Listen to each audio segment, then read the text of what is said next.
ದಕ್ಷಿಣ ಕನ್ನಡ ಜಿಲ್ಲಾ ಗೌಡ ಸಂಘ ಮೈಸೂರು ಇದರ ವತಿಯಿಂದ ನಡೆಯುತ್ತಿರುವ ಇವತ್ತಿನ ಈ ಕಾರ್ಯಕ್ರಮ ದೀಪಾವಳಿಯ ಸಂಭ್ರಮದ ಸಾಂಕೇತಿಕ ಆಚರಣೆ ಈ ಕಾರ್ಯಕ್ರಮದಲ್ಲಿ ನನ್ನನ್ನು ಆಮಂತ್ರಿಸಿದ್ದೀರಿ, ಅತಿಥಿಯಾಗಿ ಆಮಂತ್ರಿಸಿದ್ದೀರಿ, ವಿಶೇಷವಾಗಿ ಗೌರವಿಸಿದ್ದೀರಿ.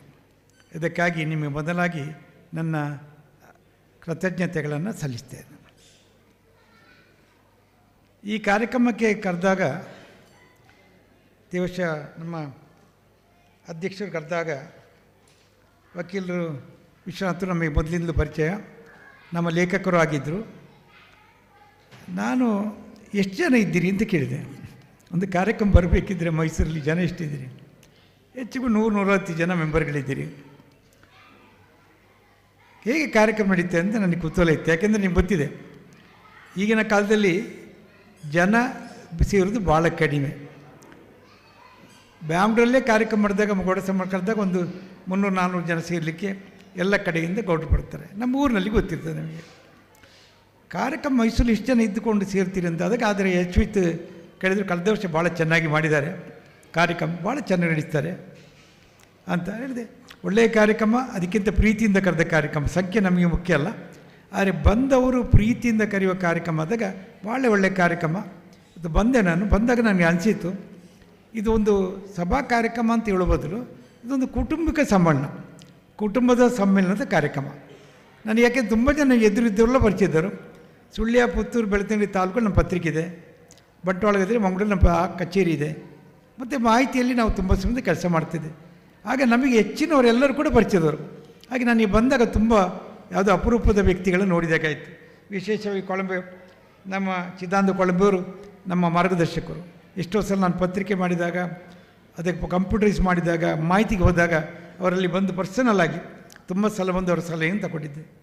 ಹಾಗಾಗಿ ಒಂದು ಈ ಬಂದಾಗ ನನಗೆ ಒಂದು ಕುಟುಂಬದ, ಈಗ ಮನೆಗೆ ಬಂದಾಗ ಏನೋ ದೀಪಾವಳಿ ಹಬ್ಬಕ್ಕೆ ಬಂದಾಗ ಒಂದು ಆತ್ಮೀಯ ಒಂದು ಭಾವನೆ ಉಂಟಾಗಿದೆ. ಅದಕ್ಕಾಗಿ ನಿಮಗೆಲ್ಲರಿಗೂ ಕೂಡ ವಿಶೇಷವಾಗಿ ನನ್ನ ಕೃತಜ್ಞತೆಗಳು ಅರ್ಪಿಸ್ತೇನೆ. ಈ ಒಂದು ಒಳ್ಳೆಯ ಸಮಾರಂಭಕ್ಕೆ ನನ್ನನ್ನು ಆಮಂತ್ರಿಸಿದ್ದೀರಿ. ಆಮೇಲೆ ಈ ವಿಶೇಷ ಕಾರ್ಯಕ್ರಮ ಇದರಲ್ಲಿದೆ. ನಾವು ನೋಡ್ತೇವೆ, ಈ ತುಂಬ ಸಮಾರಂಭಗಳು ನೋಡ್ತೇವೆ, ಅಲ್ಲಿ ಎಲ್ಲರೂ ಕೂಡ ಚಡಪಡಿಸ್ತಾ ಇರ್ತಾರೆ, ಯಾವಾಗ ಸಭೆ ಮುಗಿತದೆ ಹೋಗೋದಂತ. ಈ ಸಮಾರಂಭದಲ್ಲಿ ಮೈಸೂರಲ್ಲಿ ಇದು ನೋಡ್ತೇನೆ, ಎಲ್ಲರೂ ಭಾಳ ಆರಾಮವಾಗಿ ಈ ಕಾರ್ಯಕ್ರಮವನ್ನು ಒಳ್ಳೆ ರೀತಿಯಲ್ಲಿ ಆನಂದಿಸಿದ್ದೀರಿ, ಭಾಗವಹಿಸ್ತಾ ಇದ್ದೀರಿ. ಅದಕ್ಕಾಗಿ ಈ ವಿಶೇಷ ಕಾರ್ಯಕ್ರಮದಲ್ಲಿ ನಾನು ನಿಮ್ಮನ್ನು ಉಳಿದಿಷ್ಟೇ. ನಮ್ಮ ಊರಿನ ಜನ ನೀವು ಇಲ್ಲಿ ಬಂದಿದ್ದೀರಿ, ದಕ್ಷಿಣ ಕನ್ನಡ ಜಿಲ್ಲೆ ಗೌಡ ಸಮಾಜದವರು. ಇದು ನಮ್ಮ ಫ್ಯಾಮಿಲಿ, ಕುಟುಂಬದಾಗೆ ಮನೆಯಿಂದ ನೆರೆ ಊರು ಮತ್ತೀಗ. ಆದರೆ ದೂರದ ಊರಿಗೆ ಬಂದಿದ್ದೀರಿ. ದೂರದ ಊರಿಗೆ ಬಂದಿದ್ದರೂ ಕೂಡ ನೀವು ಈ ಊರಲ್ಲಿ ಭಾಳ ಚೆನ್ನಾಗಿ ನೆಲೆಸಿಕೊಂಡಿದ್ದೀರಿ. 2008ರಿಂದ ಪ್ರಾರಂಭ ಮಾಡಿದ್ದೀರಿ, 17 ವರ್ಷ ಒಂದು ಈ ಸಂಘ ಕಟ್ಟುವುದಂದರೆ, ಸಂಘ ಕಟ್ಟಬೇಕಾದ್ರೆ ಯೋಚನೆ ಮಾಡಿ ಬರಬೇಕಾಗ್ತದೆ. ಫಸ್ಟಿಗೆ ಯೋಚನೆಗಳು, ಮತ್ತು ಜಾಯ್ನಿಂಗ್ ಟುಗೆದರ್ ಅಂತ ಹೇಳ್ತೇವೆ, ಸೇರೋದು. ಆಮೇಲೆ ವರ್ಕಿಂಗ್ ಟುಗೆದರ್. ಇವತ್ತು ವರ್ಕಿಂಗ್ ಟುಗೆದರ್ ಇದ್ದೀರಿ. ವರ್ಕಿಂಗ್ ಟುಗೆದರ್ ಅದು ಭಾಳ ಸಾಧನೆ ಕೆಲಸ. ಎಲ್ಲರೂ ಸೇರಿಸಿಕೊಂಡು ಈ ಅಧ್ಯಕ್ಷರಾಗಿ, ವಿಶ್ವನಾಥರಾಗಲಿ, ಇಡೀ ತಂಡ ಎಲ್ಲರೂ ಸೇರಿಸಿಕೊಂಡು ಇನ್ವಾಲ್ವ್ ಮಾಡಿ ಆ ಕಾರ್ಯಕ್ರಮ ಮಾಡ್ತಿದ್ದೀರಲ್ಲ, ಇದಕ್ಕೆ ನಾನು ಅಭಿನಂದನೆಗಳು ಸಲ್ಲಿಸ್ತೇನೆ. ಇಲ್ಲಿ ಮೊದಲಾಗಿ ನೀವು ಮಾಡಿದ್ದು ಗುರುತಿಸುವ ಕಾರ್ಯಕ್ರಮ, ಅದು ನನಗೆ ಭಾಳ ಇಷ್ಟ. ಈ ಗುರುತಿಸುವಿಕೆ ಇದೆಯಲ್ಲ, ವಿದ್ಯಾರ್ಥಿಗಳನ್ನ ಗುರುತಿಸಿದ್ದೀರಿ, ಪ್ರೋತ್ಸಾಹಿಸಿದ್ದೀರಿ, ಮಾರ್ಕ್ ಬಂದಾಗ ಬಹುಮಾನ ಕೊಡಿಸಿದ್ದೀರಿ. ಅದು ಪ್ರಾರಂಭ. ಯಾವಾಗಲೂ ಒಂದು ವ್ಯಕ್ತಿ ಬೆಳಿಬೇಕಾದ್ರೆ ಅವನಿಗೆ ಪ್ರೋತ್ಸಾಹ ಬೇಕೇ ಬೇಕು. ಪ್ರೋತ್ಸಾಹ ಸಿಕ್ಕಿದಾಗ ಹೂವಿನಾಗೆ ಅರಳುತ್ತಾ ಹೋಗ್ತಾರೆ, ಪ್ರೋತ್ಸಾಹ ಸಿಗದೇ ಮುಗಿದಿರ್ತಾರೆ ಅಂತ ಹೇಳ್ತಾರೆ. ಆ ರೀತಿಯಲ್ಲಿ ಪ್ರೋತ್ಸಾಹವನ್ನು ಕೊಟ್ಟಿದ್ದೀರಿ. ಇದು ಒಳ್ಳೆಯ ಶುಭದ ಕಾರ್ಯಕ್ರಮ. ಇವತ್ತು ಯಾರನ್ನು ಗುರುತಿಸಿದ್ದೀರಾ ಅವರ ಮುಂದೆ ಸಮಾಜದಲ್ಲಿ ಎತ್ತರಕ್ಕೆ ಇರಲಿ. ಹಾಗೆಯೇ ಸಾಧನೆ ಮಾಡಿದ ಕುಮಾರಿ ಸಂಜನಾ KS ಅವರ ಸಾಧನೆ ಹೇಳಿಕೊಂಡು ಅವರು ಒಂದು ಮಾತು ಹೇಳಿದೆ ನನಗೆ, ನೀವು ಯಾರಾದರೂ ಗೊತ್ತಾಗದೆ ನನ್ನ ಹತ್ರ ಬನ್ನಿ ಅಂತ. ಅಂದರೆ ಈ ಮಾತು ಯಾಕೆ ಹೇಳ್ತೇನೆಂದರೆ, ನಮ್ಮಲ್ಲಿ ತುಂಬ ಜನರಿಗೆ ವಿದ್ಯೆ SSLC ಆಗಲಿ, PUC ಆಗಲಿ, ಡಿಗ್ರಿ ಆಗಲಿ, ಬೇಕಾದ್ರೆ ಕಾಲೇಜ್ ಮುಗ್ದ ಮೇಲೆ ಕೂಡ ಏನು ಮಾಡಬೇಕಂತ ಗೊತ್ತಿರಲ್ಲ, ಎಲ್ಲಿಗೆ ಹೋಗಬೇಕಂತ ಗೊತ್ತಿರಲ್ಲ, ಅವಕಾಶಗಳನ್ನು ವಂಚಿತರಾಗಿರ್ತಾರೆ. ಗೌಡ ಸಮಾಜ ಸುಳ್ಯದಲ್ಲಿ KVG ಅವರು ಮೆಡಿಕಲ್ ಕಾಲೇಜ್, ಇಂಜಿನಿಯರಿಂಗ್ ಕಾಲೇಜ್ ಮಾಡಿರುವುದರಿಂದ ಇವತ್ತು ತುಂಬ ಜನ ಇಂಜಿನಿಯರಿಂಗ್ ಕಾಲೇಜಿಗೆ ಕಲಿತು ಹೊರಗಡೆ ಬಂದಿದ್ದಾರೆ.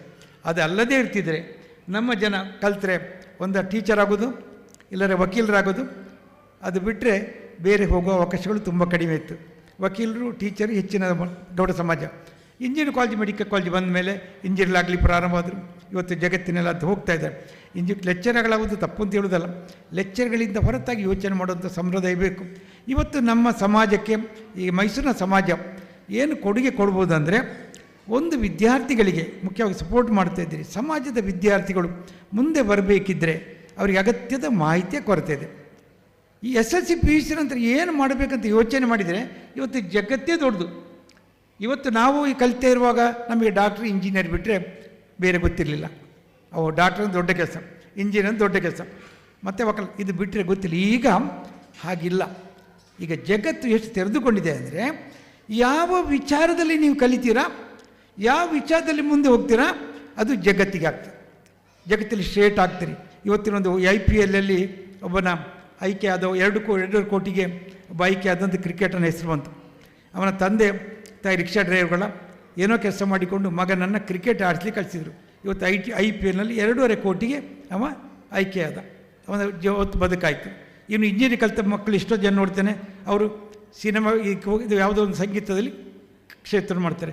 ಇಂಜಿನಿಯರಿಂಗ್ ಕಲಿತಿದ್ದರೆ IAPSಗೆ ಹೋಗ್ತಾರೆ, IASಗೆ ಹೋಗ್ತಾರೆ. ಯಾವುದನ್ನು ಕಲಿತಾರೆ, ಎಲ್ಲಿಗೆ ಹೋಗ್ತಾರೆ ಅಂತ ಹೇಳೋದಕ್ಕಿಂತ ಅವಕಾಶಗಳನ್ನು ಹುಡುಕೋದೇ ದೊಡ್ಡ ಸಾಮರ್ಥ್ಯ. ನಮ್ಮಲ್ಲಿ ತುಂಬ ಜನರ ಬದುಕು ಯಾಕೆ ಮುಂದೆ ಹೋಗೋದ್ರಲ್ಲಿ ಅವಕಾಶಗಳ ವಂಚಿತರಾಗ್ತದೆ.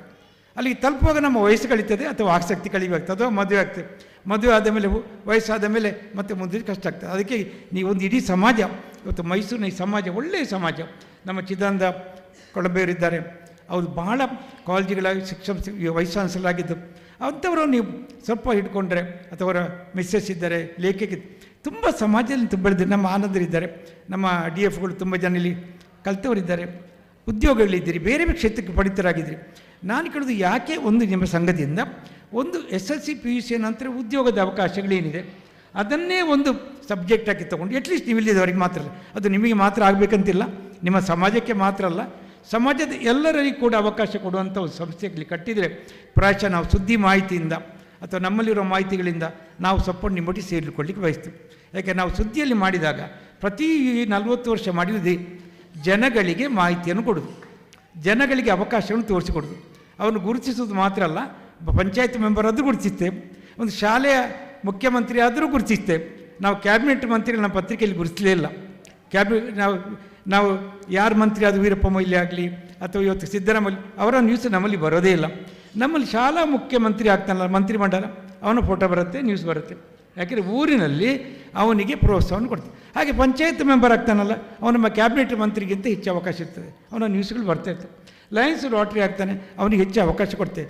ನಾವು ಸುಳ್ಯ ಪುತ್ರ ಬೆಳೆದ ಸಮುದಾಯ ಪತ್ರಿಕೆ ಆದಾಗ ಊರಿನ ಜನರನ್ನು, ಅಲ್ಲಿ ಕೆಲಸ ಮಾಡೋರನ್ನು, ಅಲ್ಲಿಯ ಉದ್ಯೋಗಿಗಳಾಗಲಿ, ಕೃಷಿಕರು ಏನೇ ಆಗಿರಲಿ, ಅವರ ಸಾಧಕರು ಯಾರಿದ್ದಾರೆ ಅವನು ಗುರುತಿಸುವ ಕಾರ್ಯಕ್ರಮ ಮಾಡ್ತದೆ. ಆ ಮೂಲಕ ಅವರ ಬೆಳಕು ಇವತ್ತು ನಮ್ಮಲ್ಲಿ ಪತ್ರಿಕೆ ಮಾತ್ರ ಆಗಲಿಲ್ಲ, ಪತ್ರಿಕೆ ಇಂಟರ್ನೆಟ್ಲಿ ಹೋಗ್ತಾ ಇದ್ದಾರೆ ಜನ, ಜಗತ್ತಿನಾದ್ಯಂತ ಓದ್ತಾರೆ. ಇವತ್ತು ಸೀತಾರಾಮಯ್ಯ ಮಗ ಅಮೇರಿಕಂದು ಫೋನ್ ಮಾಡಿ ತಂದೆ ಹೇಗಿದ್ದೀರಿ ಅಂತ ಕೇಳ್ತಾರೆ. ನ್ಯೂಸ್ಗಳನ್ನು ಎಲ್ಲರ ಮಕ್ಕಳು ಮನೆ ಮೇಲೆ ನೋಡ್ತಾರೆ. ಈಗ ಮೊಬೈಲ್ ನೋಡೋ ಕಾಲ ಬಂದಿದೆ. 10 ವರ್ಷದಿಂದ ಮೊಬೈಲಲ್ಲಿ ಪತ್ರಿಕೆಯನ್ನು ನೋಡ್ತೀವಿ. ಈಗ ನಾವು ಚಾನಲ್ ತಂದಿದ್ದೇವೆ, ಇವತ್ತು ನಮ್ಮ ನೇರ ಪ್ರಸಾರ ಆಗ್ತಾಯಿದೆ. ಇವತ್ತು ಏನು ಇಲ್ಲಿ ನಡೀತಾ ಅದೆಲ್ಲ ಜಗತ್ತಿಗೆ ಹೋಗ್ತದೆ. ಅದನ್ನು ಕಟ್ ಮಾಡಿ ನಾವು ಕೊಟ್ಟರೆ ಜಗತ್ತಿನಲ್ಲಿ ಎಲ್ಲಿರುವ ಎಲ್ಲರೂ ಕೂಡ ಇದನ್ನು ನೋಡಲಿಕ್ಕೆ ಅವಕಾಶ ಆಗ್ತದೆ. ಈ ಅವಕಾಶಗಳನ್ನು ಉಪಯೋಗಿಸ್ಕೊಳ್ಬೇಕು. ನಾವು ಮಾಧ್ಯಮಕ್ಕೆ ಜರಳಿ ಕೊಡ್ತದೆ. ಇವತ್ತು ಸುಳ್ಯ ಪುತ್ರ ಬೆಳೆಸಲು ಏನೇ ಕಾರ್ಯಕ್ರಮ ಆಗಲಿ ಅದು ನೇರ ಪ್ರಸಾರವಾಗಿ ಬರ್ತದೆ, ಅದನ್ನು ಹಂಚಿಕೊಳ್ಬೋದು. ಇವತ್ತು ಏನು ಮಾತಾಡಿದ್ದಾರೆ ಎಲ್ಲವನ್ನು ಹಂಚಿಕೊಳ್ಳಿ. ಇವತ್ತಿನ ಕಾರ್ಯಕ್ರಮ ಎಲ್ಲ ಕೂಡ ಜಗತ್ತಿಗೆ ಮುಟ್ಟಿಸೋ ಒಂದು ಕಾರ್ಯಕ್ರಮ ನಾವು ಪತ್ರಿಕೆ ಚಾನಲ್ ಮೂಲಕ ಮಾಡ್ತೀವಿ. ಇದರ ಅವಕಾಶ ಯಾರಿಗೆ ಬೇಕು? ಈ ಅವಕಾಶ ಬೆಳಕಿಗೆ ಬಂದಾಗ ಅವನಿಗೆ ಅವಕಾಶ ಆಗ್ತದೆ. ಯಾರೇ ಒಬ್ಬ ಹೊರಗೆ ಮೇಲೆ ಬರಬೇಕಿದ್ದರೆ ಪ್ರೋತ್ಸಾಹ ಇಲ್ಲದಂತ ಆಗೋದಿಲ್ಲ. ಇತ್ತೀಚೆಗೆ ನಾವು ಚೆಸ್ ಪ್ಲೇಯರ್ ನೋಡಿದೆ, ಅವನ ತಂದೆ ತಾಯಿ ಇಬ್ಬರು ಡಾಕ್ಟ್ರು. ಅವನ ಹೆಸರು ತಮಿಳ್ನವರು, ಗುಟಿಕರ ಅಂತ ಇದೆ. ಅವರ ತಂದೆ ತಾಯಿ ಇಬ್ಬರು ಡಾಕ್ಟ್ರು, ದೊಡ್ಡ ತರಬೇತಿ ಡಾಕ್ಟ್ರು. ಅದರಲ್ಲಿ ತಂದೆ ತಾಯಿ ಆ ಕೆಲಸವನ್ನು ಬಿಟ್ಟು ಮಗನಿಗೆ ಚೆಸ್ಸನ್ನು ಕಲಿಸಿ 11-12 ವರ್ಷ ಬರೋಕ್ಕೆ ಆ ವಿಶ್ವ ಚಾಂಪಿಯನ್ ಆಗ್ತಾನೆ. ಅಂದರೆ ನಾನು ಕೇಳೋದು, ಈ ಟ್ಯಾಲೆಂಟನ್ನು ಯಾರು ಹುಡುಕಬೇಕು? ಒಂದು ಪೇರೆಂಟ್ಸಿಗೆ ಎಷ್ಟು ಅವಕಾಶ ಇದೆ, ಒಂದು ಶಾಲೆಗಳು ಗುಡಿಸ್ಬೇಕು, ಎಷ್ಟು ಅವಕಾಶ ಇದೆ. ಈ ಸಮಾಜ ನಾವು ನಿಮ್ಮೆಲ್ಲ ನೋಡುವಾಗ, ನೀವು ಮೈಸೂರು ಆ ಊರಿಂದ ಬಂದಿದ್ದೀರಿ, ಇಲ್ಲಿ ಒಂದು ಸಾಧನೆ ಮಾಡಲಿಕ್ಕೆ ನೆನೆಸ್ತೀರಿ. ಆದರೆ ಬದುಕು ಬಹಳ ಮುಖ್ಯ. ನಿಮ್ಮ ಬದುಕು, ನಿಮ್ಮ ಮಕ್ಕಳು ಕೊಟ್ಟು ಬದುಕು ನಿರಂತರ ಬೆಳೀತಾರೆ. ಆ ನಿರಂತರಕ್ಕೆ ಇದಿಲ್ಲ, ವಯಸ್ಸಿಗೆ ಇದಿಲ್ಲ. ಕಲೀಲಿಕ್ಕೆ ಅಥವಾ ಸಾಧನೆ ಮಾಡಲಿಕ್ಕೆ ವಯಸ್ಸು ಲಿಮಿಟೇಷನ್ ಅಲ್ವೇ ಇಲ್ಲ. ಅದೊಂದು ಆವಾಗಲೇ ಇರ್ತದೆ. ಇವತ್ತು ನನಗೆ 75 ವರ್ಷ ಆಗ್ತಾ ಬಂದು 25. ಆದರೆ ನಾನಿವತ್ತು ಡಿಜಿಟಲ್ ಇಂಡಿಯಾ ಮಾಡಲಿಕ್ಕೆ ನಾನು ಒಂದು ONDCಯಿಂದ ಕಂಪ್ಯೂಟರ್ ಟೈಅಪ್ ಮಾಡ್ತೀನಿ. ಯಾಕೆ ಮಾಡ್ತಾಯಿದ್ದೇನೆ? ಸುಳ್ಯ ಪುತ್ತಲ್ಲಿ ಮೀಡಿಯಾ ಆಯಿತು, ಚಾನಲ್ ಆಯಿತು, ಈಗ ಆಯಿತು. ಈಗ ನಾನು ನಿಮ್ಮಲ್ಲಿ ಓಪನ್ ಆಗಿ ಹೇಳಬಲ್ಲೆ, ಡಿಜಿಟಲ್ ಇಂಡಿಯಾ ಆಗದಿದ್ದರೆ, ನೀವು ಡಿಜಿಟಲೈಸ್ ಆಗದಿದ್ದರೆ ನೀವು ಮುಂದಕ್ಕೆ ಹೋಗುವ ಅವಕಾಶಗಳು ಕಡಿಮೆ ಆಗ್ತವೆ. ವ್ಯಾಪಾರ ವಸ್ತುಗಳಲ್ಲಿ ಬಹಳ ಕಷ್ಟ ಆಗ್ತದೆ. ನಮ್ಮ ಉದಾಹರಣೆಗೆ ನಾನು ಅಮೆಝಾನಲ್ಲಿ ನೋಡ್ತೀನಿ, ನನ್ನ ಮಕ್ಕಳಿಗೆ ಎಲ್ಲರೂ ಕೂಡ ನೋಡ್ತೀನಿ, ಅಮೆಝಾನಲ್ಲಿ ನೋಡ್ತಾರೆ, ಬೇರೆ ಬಟ್ಟೆ ಬೇಕು, ಒಂದು ಕುರ್ತಾ ಬೇಕು, ಅಮೆಝಾನಲ್ಲಿ ನೋಡ್ತಾರೆ, ಬೇರೆ ಸೈಟಿಗೆ ಹೋಗ್ತಾರೆ, ಬೈ ಮಾಡ್ತಾರೆ. ಇಲ್ಲಿಂದ ಬೈ ಮಾಡ್ತಾರೆ, ಎಲ್ಲೋ ಒಂದು ಕಂಪನಿ ಬಾಂಬೆ ಅಮೆರಿಕ ಇಲ್ಲಿಂದ ಬರ್ತದೆ, ಆ ಐಟಮ್ ಇಲ್ಲಿ ಮನೆಗೆ ಬಂದು ಡೆಲಿವರಿ ಆಗ್ತದೆ. ಇವತ್ತು ಸುಳ್ಯದಂಥ ಪುತ್ತೂರಿನಂಥ ಊರಿಗೆ ದಿನ 2 ಲೋಡ್ ಬೇರೆ ಕಡೆಯಿಂದ ಬರ್ತದೆ, ಬಾಂಬೆಯಿಂದ ಡೆಲ್ಲಿಯಿಂದ ಬರ್ತದೆ. ಯಾವ ಐಟಮ್ ಕೇಳ್ತೀರಿ ಮೊಬೈಲ್ ನೋಡ್ತಾ ಸಿಗ್ತದೆ, ಬೈ ಮಾಡ್ತಾರೆ. ನಮ್ಮ ಪಕ್ಕದ ಅಂಗಡಿ, ಅಲ್ಲಿ ಬಟ್ಟೆ ಅಂಗಡಿ ಇದೆ, ಪಕ್ಕದ ಅಂಗಡಿ ಮೊಬೈಲ್ ಅಂಗಡಿ ಇದೆ. ಆ ಅಂಗಡಿಗಳು ಇವತ್ತು 50 ಲಕ್ಷ ಅಂಗಡಿಗಳು ಇವತ್ತು ಭಾರತದಲ್ಲಿ ಮುಚ್ಚಿವೆ. ಯಾವ ಕಾರಣಕ್ಕೆ ಅಂತೇಳಿದರೆ ಈ ವಸ್ತುಗಳು ಬೇರೆ ಕಡೆಯಿಂದ ಬರಲಿಕ್ಕೆ ಪ್ರಾರಂಭ ಆಗಿದೆ. ಅಂಗಡಿ ಬಿಟ್ಟ ಸಾಮಾನು ಅಲ್ಲಿ. ಅದು ಯಾಕೆ ಆಗ್ತಾಯಿದೆ ಅಂದರೆ ಆ ಅಂಗಡಿಯ ವಸ್ತುಗಳು, ಆ ವಸ್ತುಗಳು ಅಮೆಝಾನ್ನಲ್ಲಿ ಬೇರೆ ಕಡೆ ಸಿಗ್ತವೆ. ಯಾಕೆ ಸಿಗ್ತವೆ ಅಂದರೆ ಅವರಲ್ಲಿ ಹಾಕಿದ್ದಾರೆ, ಅದು ಡಿಜಿಟಲೈಸ್ ಆಗಿದೆ. ಆ ವಸ್ತುಗಳು ಅದರಲ್ಲಿ ಕಾಣ್ತದೆ. ನೀವು ಓಪನ್ ಮಾಡಿದರೆ, ಯಾವೊಂದು ಶಾಪನ್ನು ಓಪನ್ ಮಾಡಿ, ಈಗ ಡಿಜಿಟಲ್ ಆದ ಮಾತನ್ನು ನೀವು ಕೂತ್ಕೊಂಡೇ ಅದಕ್ಕೆ ಯಾವ ರೇಟು ನೋಡೋದು, ಪೇಮೆಂಟ್ ಮಾಡೋದು, ಡೆಲಿವರಿ ಆಪ್ಷನ್ ಇದೆ, ಬಂದು ಡೆಲಿವರಿ ಆಗ್ತದೆ, ಓಪನ್ ಆಗಿ ನೋಡಿ ಡೆಲಿವರಿ ಮಾಡ್ಬೋದು, ವಸ್ತು ನಿಮ್ಮ ಮನೆಗೆ ಬಂದು ಸೇರ್ತದೆ. ಇವತ್ತು ಮನೆಯಲ್ಲಿ ಪುತ್ತೂರಿನ ನಮ್ಮಲ್ಲಿ ಮೀನು ಕೂಡ ಹಾಗೆ ಮೊಬೈಲಲ್ಲಿ ಬರ್ತದೆ, ಮೊಬೈಲ್ ತೋರಿಸ್ತಾನೆ, ಮೀನು ಕಳಿಸ್ತಾನೆ, ನೋಡ್ತೇವೆ, ಮೀನು ಬೇಕಂದ್ರೆ ನಾವು ತಂದು ಕೊಟ್ಟು ಹೋಗ್ತೇವೆ. ಅಂದರೆ ಈ ಡಿಜಿಟಲೈಸ್ ಏನಾಗಿದೆ ಅಂದರೆ ಜೀವನವನ್ನು ಬದಲಿಸ್ತಾ ಇದೆ. ನಾನು ಯುವಕರಿಗೆ ಹೇಳ್ತಾ ಇಲ್ಲ, ವಯಸ್ಸಾದವ್ರಿಗೆ ಹೇಳ್ತೇನೆ, ಡಿಜಿಟಲ್ ಇವತ್ತು ಮೋರ್ ಅಂತ ಒಂದು ಸಂಸ್ಥೆ ನಮ್ಮಲ್ಲಿದೆ, ನಿಮ್ಗೆ ಗೊತ್ತಿದೆ, ತರಕಾರಿ ಅಂಗಡಿ. ನಾನು ತುಂಬ ಸತಿ ಜನಗಳಿಗೆ ಹೇಳಿ ನಂಬ್ತಾ ಇಲ್ಲ. ತರಕಾರಿ ಅಂಗಡಿ ಮೋರಲ್ಲಿ ಇವತ್ತು ನೀವು ಓಪನ್ ಮಾಡಿದರೆ, ಅಮೆಝಾನ್ ಓಪನ್ ಮಾಡಿದರೆ ಎಷ್ಟು ತರಕಾರಿ ಇದೆ, ರೇಟ್ ಏನು, ಎಲ್ಲವನ್ನು ಓಪನ್ ಗೊತ್ತಾಗ್ತದೆ, ವೆರೈಟಿ ಕಾಣ್ತದೆ. ಕಂಡ ಮೇಲೆ ಏನು ಮಾಡ್ತೀರಿ, ನೀವು ಬುಕ್ ಮಾಡ್ತೀರಾ, ಪೇ ಮಾಡಾಗ್ತದೆ. ಈಗ ಪುತ್ತೂರಲ್ಲಿ ಸುಳ್ಳಿಯಲ್ಲಿ ಏನಾಗಿದೆ ಅಂದರೆ ಅವ ನಿಮ್ಮ ಡಿಸ್ಟೆನ್ಸ್ ಕೇಳ್ತಾನೆ, ಮನೆಗೆ ತಂದು ಡೆಲಿವರಿ ಕೊಟ್ಟು ಹೋಗ್ತಾನೆ. ಏನಾಗ್ತಾ ಉಂಟೀಗ, ತರಕಾರಿ ಯಾರ್ದು ಮೋರು ಅಥವಾ ಯಾವುದು ರಿಲಯನ್ಸ್. ನಮ್ಮ ಪಕ್ಕ ತರಕಾರಿ ಅಂಗಡಿ ಇದೆ, 2 ರೋಡಲ್ಲಿದೆ, ಅಲ್ಲಿ ತರಕಾರಿ ಏನಿದೆ ನಮ್ಗೆ ಗೊತ್ತಿಲ್ಲ, ಯಾವ ತರಕಾರಿ ಗೊತ್ತಿಲ್ಲ. ಆ ತರಕಾರಿ ಅಂಗಡಿಯ ಬೈಯುವುದು ಕಡಿಮೆ ಆಗಲಿಕ್ಕೆ ಪ್ರಾರಂಭ ಆಗಿದೆ. ನಾನು ಉದಾಹರಣೆ ಹೇಳೋದು, ನಮ್ಮ ತರಕಾರಿ ಅಂಗಡಿ ಅಲ್ಲಿ ನಮಗೆ ಏನಿದೆ ಅಂತ ಗೊತ್ತಿಲ್ಲ, ಯಾವ ತರಕಾರಿ ಅಂತ ಗೊತ್ತಿಲ್ಲ, ರೇಟು ಗೊತ್ತಿಲ್ಲ, ಡೆಲಿವರಿ ಸಿಸ್ಟಮ್ ಇಲ್ಲ, ಪೇಮೆಂಟ್ ಸಿಸ್ಟಮ್ ಇಲ್ಲ. ಏನಾಗ್ತದೆ, ಯಾರಿಗೂ ಟೈಮ್ ಇಲ್ಲ ಈಗ ಹೊರಗೆ ಹೋಗಲಿಕ್ಕೆ, ಮನೆಗೆ ಬರಬೇಕು, ಕೆಲಸಕ್ಕೆ ಟೈಮ್ ಇಲ್ಲ, ಮನೆಗೆ ತಂದು ಕೊಡ್ತಾನೆ. ಮಸಾಲೆ ದೋಸೆ ಆರ್ಡರ್ ಮಾಡಿ ಮನೆಗೆ ತಂದು ಕೊಡ್ತಾರೆ, ತರಕಾರಿ ಆರ್ಡರ್ ಮಾಡಿ ಮನೆಗೆ ತಂದು ಕೊಡ್ತಾರೆ. ಏನಾಗ್ತದೆ, ಆ ತರಕಾರಿ ಅಂಗಡಿ ಏನಾಗ್ತಾನೆ, ಸ್ವಲ್ಪ ವರ್ಷ ಕಳೆದು ಮುಚ್ಚುತ್ತಾನೆ. ಕೇಳಿ, ಅವನಲ್ಲಿ ತರಕಾರಿ ವ್ಯಾಪಾರ ಆಗಲ್ಲ. ಈಗ ಇದಕ್ಕೆ ಹೇಗೆ ಮಾಡಬೇಕಂದ್ರೆ ನಾವೇನು ಹೇಳ್ತೇವೆ, ಈ 75 ವರ್ಷ ಕಳೆದ ನನಗೆ ಸಿಕ್ತು, ಪ್ರತಿಯೊಂದು ಅಂಗಡಿ, ಪ್ರತಿಯೊಬ್ಬ ವ್ಯಕ್ತಿ ಕಸಬುದಾರ, ಅವನ ಪ್ಲಂಬರ್ ಇರ್ಬೋದು, ಆಚಾರ್ಯ ಇರ್ಬೋದು, ಡಾಕ್ಟ್ರ್ ಇರ್ಬೋದು, ಅವನ್ನೆಲ್ಲರೂ ಡಿಜಿಟಲ್ ಆಗಬೇಕು. ಹೇಗೆ ಡಿಜಿಟಲ್ ಆಗಬೇಕು, ಅದಕ್ಕೆ ನಾವು ಸುಳ್ಯ ಪುತ್ತೂರಲ್ಲಿ ಪ್ರಾರಂಭ ಮಾಡಿದೆವು. ಯಾಕೆಂದರೆ ONDC ಕಂಪನಿ ಇವತ್ತು ಇಂಡಿಯನ್ ಕಂಪನಿ. ನಾವು ಹೇಳಿದೆ, ಪ್ರತಿಯೊಬ್ಬನ ಡಿಜಿಟಲ್ ಮಾಡಿ ಬನ್ನಿ, ನಿಮ್ಮ ಎಲ್ಲ ವಸ್ತುಗಳನ್ನು ಡಿಜಿಟಲ್ ಮಾಡಲಿಕ್ಕೆ ಆಗ್ತದೆ. ವೆಬ್ಸೈಟ್ ಎಲ್ಲರಿಗೆ ಮಾಡೋದು ಕಷ್ಟ ಏನಿಲ್ಲ, ಒಂದು ವೆಬ್ಸೈಟ್ ಮಾಡಿ ನಿಮ್ಮ ಪ್ರಾಡಕ್ಟನ್ನು ಹಾಕಿ, ನಿಮ್ಮ ಪ್ಲಂಬರ್ ನಿಮ್ಮ ಐಟಮನ್ನು ಹಾಕಿ, ನಿಮ್ಮ ಉದ್ಯೋಗ ಹಾಕಿ, ಕಸುಬು ಹಾಕಿ, ರೇಟ್ ಹಾಕಿ, ಅದು ನಾವು ಡಿಜಿಟಲ್ ಮಾಡ್ತೇವೆ. ನಮ್ಮಲ್ಲಿ ONDC ಕಂಪನಿಗೆ ಟೈಪ್ ಮಾಡಿದೆ, ಅದೆಲ್ಲ ನಾವು ಸುದ್ದಿ ಪತ್ರಿಕೆ ಹೇಗೆ ಬಂತು, ಇವತ್ತು ಚಾನಲ್ ಹೇಗೆ ಕಾಣ್ತದೆ, ಮೊಬೈಲಲ್ಲಿಯೇ ಪುತ್ತೂರಿನ ಎಲ್ಲ ಶಾಪ್ಗಳನ್ನು, ಸಂಜು ಶೆಟ್ಟಿ ಬಟ್ಟೆ ಶಾಪನ್ನು ಓಪನ್ ಮಾಡುವುದು, ಬಟ್ಟೆ ಅಂಗಡಿಯಲ್ಲಿ ಬಟ್ಟೆ ಏನಿದೆ ನೋಡುವುದು, ರಾಧಾಸ್ ಅಂತ ಅಂಗಡಿ ಇದೆ ಅಲ್ಲಿ ಪುನಃ ನೋಡುವುದು, ತರಕಾರಿ ಅಂಗಡಿ 4-5 ಇರ್ತದೆ, ಪ್ರತಿ ತರಕಾರಿ ಅಂಗಡಿ ಓಪನ್ ಮಾಡಿ ನೋಡುವುದು ಏನಿದೆ ಅಂತ ಬುಕ್ ಮಾಡೋದು. ಇದನ್ನು ಪುತ್ತೂರಲ್ಲಿ ಚಾಲೆಂಜ್ ಆಗಿ 1ನೇ ತಾರೀಕಿಂದ ಬರುವ ವರ್ಷದ 1ನೇ ತಾರೀಕಿಂದ ಪ್ರತಿಯೊಬ್ಬರಿಗೆ ಕರೆ ಕೊಟ್ಟು ಹೇಳ್ತಾ ಇದ್ದೇನೆ, ದಯವಿಟ್ಟು ಡಿಜಿಟಲ್ ಆಗಿ. ಮೊಬೈಲ್ ನೋಡಿ ಯಾರ್ಯಾರನ್ನ ಬೈ ಮಾಡ್ತೀರಿ, ಏನೋ ತೊಗೊಳ್ತೀರಿ, ನೀವು ಡಿಜಿಟಲ್ ಆಗಿ, ನೀವು ಮೊಬೈಲಿಗೆ ಬನ್ನಿ, ನೀವು ಇನ್ನೊಬ್ಬರ ಜಗತ್ತಲ್ಲಿ ಕಾಣುವ ಹಾಗೆ ಆಗಿ, ಎಲ್ಲರ ಮೊಬೈಲ್ ನಿಮ್ಮ ಮುಖ ಕಾಣಲಿ, ಎಲ್ಲರ ನಿಮ್ಮ ವಸ್ತುಗಳು ಕಾಣಲಿ, ನಿಮ್ಮ ಉದ್ಯೋಗ ಕಾಣಲಿ. ನಿಮಗೆ ಹಾಳತಟ್ಟೆ ಬೇಕಾದರೆ ಅದರಲ್ಲಿ ಕಾಣಲಿ, ನಿಮಗೆ ತೆಂಗಿನಕಾಯಿ ಬೇಕಾದ್ರೆ ಅದರಲ್ಲಿ ಕಾಣಲಿ, ತುಪ್ಪ ಏನಿದೆ ಅದರಲ್ಲಿ ಕಾಣಲಿ. ನಿಮ್ಮ ಊರಿನ ವಸ್ತುಗಳು, ಉತ್ಪನ್ನಗಳು, ನಿಮ್ಮ ಸೇವೆಗಳು ಯಾವಾಗ ಡಿಜಿಟಲ್ ಆಗ್ತದೆ ಆಗ ಜಗತ್ತಿಗೆ ನಿಮ್ಗೆ ಆರ್ಡರ್ ಬರ್ತದೆ. ಇವತ್ತು ನಮ್ಮ ಊರಿನ ಚಾಕ್ಲೇಟ್ ಮಾಡಿದವರು ಅಮೇರಿಕದಿಂದ ಬೈ ಮಾಡ್ತಾಯಿದ್ದಾರೆ, ಅವ್ರು ನಮ್ಮ ಟೈಅಪ್ ಆಗಿದ್ದಾರೆ. ಯಾಕೆ ಇಲ್ಲಿ ವಸ್ತುಗಳು ಇವತ್ತು ಊರಿಗೆ, ಮೈಸೂರಿಗೆ ಮಾತ್ರ ಅಲ್ಲ, ಊರಿಗೆ ಮಾತ್ರ ಅಲ್ಲ, ಜಗತ್ತಿಗೆ ಹೋಗಲಿಕ್ಕೆ ಅವಕಾಶ ಆಗಬೇಕಾದ್ರೆ ನಾವು ಡಿಜಿಟಲ್ ಸಾಕು. ಹಾಗೆ ನಿಮಗೆಲ್ಲ ಕರೆ ಕೊಡೋದಿಷ್ಟೇ, ವಯಸ್ಸು ಬೇರೆ, ವಯಸ್ಸಿನೆಲ್ಲ ಅನುಭವಗಳು ಬೇರೆ. ಇವತ್ತಿನ ಕಾಲಘಟ್ಟದಲ್ಲಿ ನೀವು ಮುಂದೆ ಎಲ್ಲ ಬರ್ತಾಯಿದೆ ನಿಮ್ಗೆ ಗೊತ್ತಿದೆ. ಇವತ್ತಿನ ಕಾಲಘಟ್ಟದಲ್ಲಿ ನೀವು ಡಿಜಿಟಲ್ ಆಗದೇ ಇದ್ದರೆ ನೀವು ತೊಂದರೆ ಅಂತ ಅನಿಸುತ್ತೆ ಅಂತ ಎಲ್ಲರಿಗೂ ಹೇಳಬೇಕು. ಪ್ರತಿಯೊಬ್ಬ ಉದ್ಯಮ ಮಾಡೋ ಇರ್ಬೋದು, ಉದ್ಯೋಗಿ ಇರ್ಬೋದು, ಯಾರು ಯಾವ ಕೆಲಸವನ್ನು ಮಾಡ್ತಾರ ಅವನ ವೆಬ್ಸೈಟಲ್ಲಿ ಓಪನ್ ಆಗಲಿ ಅಥವಾ ಎಲ್ಲೋ ಕಾಣಲಿಕ್ಕೆ ಪ್ರಾರಂಭ ಆಗಲಿ, ಆ ಮೂಲಕ ಅವರ ಬದುಕು ಸುಂದರವಾಗಲಿ, ಅವರಿಗೆ ಸೌಕರ್ಯ ಸಿಂಪತ್ತ ಆಗಲಿ, ಅವರಿಗೆ ಬೇಕಾದ ವಸ್ತುಗಳು ದೊರಕುವಂತಾಗಲಿ. ನೀವೆಲ್ಲ ಭಾಳ ಒಳ್ಳೆಯ ಒಂದು ಕೆಲಸ ಮಾಡಿದಿರಿ, ಇದಕ್ಕೆ ವಿಶೇಷ ಮೆಚ್ಚುಗೆ ನಾನು ಕೊಡಬಲ್ಲೆ. ಇಂಥ ಕೆಲಸ ನಾನು ಪ್ರಯತ್ನ ಮಾಡಿ ನನಗಾಗಲಿಲ್ಲ, ಅದಕ್ಕಾಗಿ ಶೀನಪ್ಪ ಗೌಡರಿಗೆ ವಿಶೇಷ ನನ್ನ ಅಭಿನಂದನೆ ಕೊಡ್ತೇನೆ. ಯಾಕೆಂದರೆ ಈ ಪುಸ್ತಕದಲ್ಲಿ ನಾನು ನೋಡಿದಾಗ ಡಾಟಾ ನೋಡಿದಾಗ ಯಾವ ರೀತಿ ನಿಮ್ಮ ಕುಟುಂಬವನ್ನು ಅವರ ಗೋತ್ರ ಸಮೇತ ಅವರ ಹೆಂಡತಿಯ ಮನೆ ಸಮೇತ ಎಲ್ಲ ಮಕ್ಕಳ ಎಲ್ಲ ಕೊಟ್ಟಿದ್ದೀವಿ. ನಿಮಗೆ ವಿಶೇಷ ಅಭಿನಂದನೆ. ಯಾಕೆಂದರೆ ಈ ಸಾಧನೆ ಇದು ಬಹಳ ಬಹಳ ಮೆಚ್ಚುವ ಸಾಧನೆ. ಇದು ಒಂದು ಡಿಜಿಟಲೈಸ್ ಆಗಲಿಕ್ಕೆ ಒಂದು ದಾರಿ.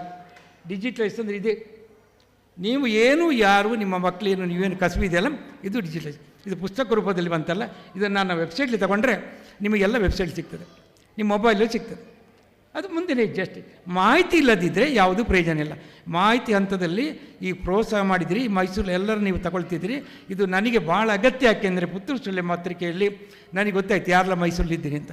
ನಾನಿದನ್ನು ಏನು ಮಾಡ್ತೇನೆ ಹೇಳಿ, ಪರ ಊರಿನ ಪುತ್ತೂರಿನವರು, ಪರವೂರಿನ ಸುಳ್ಯದವರು, ಪರವೂರಿನ ಬೆಳ್ತಂಗಡಿ ನನ್ನ ಪತ್ರಿಕೆ ಇದೆ. ಅದರಲ್ಲಿ ವಿಶ್ವಾಸರಿಗೆ ಗೊತ್ತಿದೆ, ಅವರು ನ್ಯೂಸ್ ಹಾಕ್ತೇವೆ ನಾವು ಏನು ಸಾಧಕರು ಅಂತ. ತುಂಬ ಜನ ಸಾಧಕರು ಇದರಲ್ಲಿದ್ದೀರಿ. ಈ ಸಾಧಕ ಪುಸ್ತಕದಲ್ಲಿ ತುಂಬ ಸಾಧಕರಿದ್ದೀರಿ. ನನ್ನ ಪತ್ರಿಕೆಗೆ ನೀವು ವರದಿಗೆ ಸೋರ್ಸ್ ಆಗ್ತೀರಿ, ನನ್ನ ಚಾನಲ್ಗೆ ನೀವು ಸ್ಟೋರಿ ಆಗ್ತೀರಿ. ಆ ಮೂಲಕ ನಾವು ಜಗತ್ತಿಗೆ ನಿಮ್ಮನ್ನು ಪರಿಚಯಿಸುವಂಥ ಒಂದು ಸಣ್ಣ ಕೆಲಸವನ್ನು ಈ ಪುಸ್ತಕದ ಮೂಲಕ ನಿಮ್ಮ ಮುಖಾಂತರ ಮಾಡಲಿಕ್ಕಿದ್ದೇವೆ. ಮೈಸೂರಲ್ಲಿರುವ ಪ್ರತಿಯೊಬ್ಬ ಸಾಧಕ ಅವರಿಗೆ ಜಗತ್ತಿಗೆ ತೋರಿಸುವಂಥ ಕಾರ್ಯವನ್ನು ಉಚಿತವಾಗಿ ಮಾಡ್ತೀವಿ. ಆ ಮೂಲಕ ನಿಮಗೆ ಎಷ್ಟು ಒಳ್ಳೆಯದಾಗ್ತದೆ, ಎಷ್ಟು ಪ್ರಯೋಜನ ಆಗಲಿ. ಆ ಮೂಲಕ ಒಂದು ನಿಮ್ಮನ್ನು ಕರೆದೋದಕ್ಕೆ ನಾನು ವಿಶೇಷ ಅಭಿನಂದನೆ ಕೊಡೋದ್ರೊಟ್ಟಿಗೆ ನಿಮ್ಮ ಎಲ್ಲ ಸಾಧಕರನ್ನು ನಮಗೆ ವೈಯಕ್ತಿಕವಾಗಿ ಪರಿಚಯ ಮಾಡಿಕೊಡಿ. ಪ್ರತಿ ವಾರ ಸುಳ್ಯದವರು ಸುಳ್ಯ ಪತ್ರಿಕೆಯಲ್ಲಿ, ಬೆಳ್ತಂಗಡಿ ಪತ್ರಿಕೆಯಲ್ಲಿ, ಪುತ್ತೂರು ಪತ್ರಿಕೆಯಲ್ಲಿ, ಹಾಗೆ ಮಂಗಳೂರು ನಾವು ಒಂದು ಚಾನಲ್ ತೆರೀತಾ ಇದ್ದೇವೆ, ಬಂಟ್ವಾಳ ಮಂಗಳೂರು ಕೂಡ. ಆಯಾಯ ಚಾನಲ್ನಲ್ಲಿ ಅವರು ಜಗತ್ತಿಗೆ ಕಾಣುವಾಗೆ ಮಾಡೋ, ಅವರ ಪರಿಚಯ ಆಗಲಿ, ಅವರ ಬೆಳಕು ಜಗತ್ತಿಗೆ ಮುಟ್ಲಿ. ಇದು ಗ್ಲೋಬಲ್ ಮನುಷ್ಯ ಆಗೋ. ಇವತ್ತು ಕುವೆಂಪು ಹೇಳಿದಾಗ ವಿಶ್ವಮಾನವ, ಅವರ ಮಗಳಿದ್ದಾರೆ, ಒಳ್ಳೆಯ ಸಂದೇಶ. ನಾವು ವಿಶ್ವ ಮಾನವರಾಗೋದು ಹೇಗೆ, ವಿಶ್ವಕ್ಕೆ ನಾವು ಮುಟ್ಟಬೇಕು. ವಿಶ್ವಮಲ್ಲದೆ ನಾವು ಅವರನ್ನು ಇವತ್ತು ಎಲ್ಲರೂ ಕೂಡ ಇವತ್ತು ಮೈಸೂರಲ್ಲಿ ಸೇರಿದಲ್ಲ ವಿಶ್ವ ಮಾನವರಾಗಿ ಅದು ಹೇಳಿಕೆ ನಿಮ್ಮೊಟ್ಟಿಗೆ ನಾನು ಕೈ ಜೋಡಿಸಲಿಕ್ಕೆ, ವಿಶ್ವ ಮಾನವತೆ ಇರಲಿ, ವಿಶ್ವ ಮಾನವತೆಯರಾಗಲಿ ಅಂತ ಹೇಳ್ತಾ, ಇವತ್ತಿನ ಡಿಜಿಟಲ್ ಯುಗದಲ್ಲಿ ನಾವೆಲ್ಲರೂ ಕೂಡ ಒಂದು ಜಾಗತಿಕ ಮಟ್ಟಕ್ಕೆ ತಲುಪುವಂತೆ ಆಗಲಿ, ಅದಕ್ಕೆ ನಿಮ್ಮ ಸಹಕಾರ ನಮಗೆ ಬೇಕು ಅಂತ ಹೇಳ್ತಾ ನನಗೆ ಮಾತಾಡಲಿಕ್ಕೆ ಅವಕಾಶ ಕೊಟ್ಟರೆ ನಿಮಗೆಲ್ಲರಿಗೂ ವಂದನೆಗಳು ಅರ್ಪಿಸಿ ನನ್ನ ಮಾತನ್ನು